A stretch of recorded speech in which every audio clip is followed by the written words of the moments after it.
Oggi vedremo come risolvere le disconnessioni Wi-Fi su Honor 600 Pro.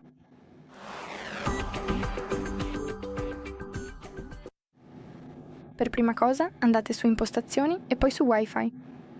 Provate a disattivarlo e riattivarlo, oppure semplicemente a dimenticare la rete e riconnettervi.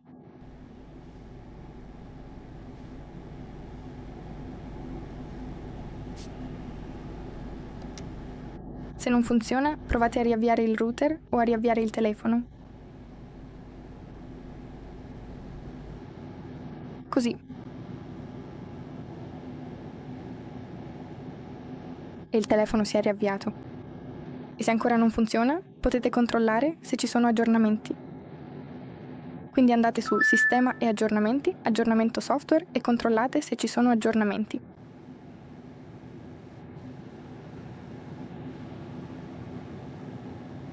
La prossima cosa che potete fare è tornare su Ripristina impostazioni di rete e ripristina impostazioni di rete. Confermate con la vostra password e qui potete ripristinarle. Per oggi è tutto. Spero vi aiuti. Grazie della visione. Mettete like e iscrivetevi e alla prossima.